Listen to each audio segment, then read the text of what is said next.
မင်္ဂလာပါရှင်ဒီကနေ့မှာဆိုရင်တော့ budget နည်းနည်းလေးနဲ့ကျန်းလဲခံပြီးရေဆိုလဲခံပြီးတော့ AI ဘိုင်းတွေကိုမှတုံးချင်တဲ့သူတွေအတွက်ဒီပေါ်ကနေပြီးတော့အသစ်ထက်ရှိတဲ့ Y04 လေးကိုညီမနဲ့အတူအမောင်းစင်းလေးလုပ်ကြည့်ပြအောင်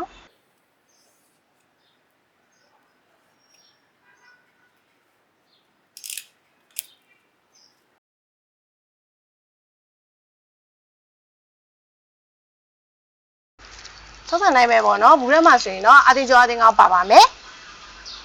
ပြီးတော့သူ့ရဲ့ဖုန်းလေးကတော့ကျွန်တော်4000ကျကျဒီဇိုင်းလေးကိုအသုံးပြုပေးထားပြီးတော့နောက်ကကျတော့ကျွန်တော်မတ်တိုက်သားလေးကိုအသုံးပြုပေးထားတဲ့အတွက်လုံးဝလက်စီလက်ရမထင်ဘူးပေါ့နော် screen size အနေနဲ့ကလည်းညီမတို့ပုံမှန်ဖုန်းနေနဲ့မတူတာ screen size ကညီမတို့ 6.74 inch ကိုအသုံးပြုပေးထားပါတယ်ကဲညီမနဲ့အတူ site လေးဖွင့်ကြည့်လိုက်ရအောင်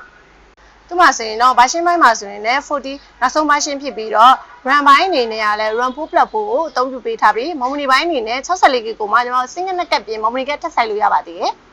ဘက်ထရီပိုင်းမှာဆိုရင်တော့ကျွန်တော်တို့9500 mAh ဘက်ထရီကိုအသုံးပြုပေးထားပြီးတော့ဒါအပြင်ကျွန်တော်တို့9နှစ်အတွင်းမှာပေါ့နော်ဘက်ထရီရဲ့80ရောက်ကျသွားရင်လုံးဝအသစ်တစ်ချိန်ပြန်လဲပေးမှာဖြစ်ပါတယ်။ဒီစင်းလုံးတူဝင်ကျင်ထဲမှာဆိုရင်တော့ကျွန်တော် site mount fingerprint ပါတဲ့အတွက်ပေးရတဲ့ဈေးနဲ့အရန်ကိုတန်တယ်ပေါ့နော်။ဒါအပြင်ညီမတို့ဒီမှာဆိုရင် IP64 ပါတဲ့အတွက်ရေဆိုလဲခံပြီးတော့ဖုန်းနဲ့တဲတယ်လည်းခံနိုင်ပါတယ်။ DVY04 လေးမှာဆိုရင်တော့ color ပိုင်းအနေနဲ့ညီမတို့2ရောင်လာပါတယ် gold နဲ့ green ဆိုပြီးတော့ဒီဖုန်းလေးကိုဝယ်ချင်နေဆိုရင်တော့ညီမတို့ super mobile ကိုလာရောက်ဝယ်လို့ရပါတယ်ရှင်အားလုံးကျေးဇူးတင်ပါတယ်ရှင်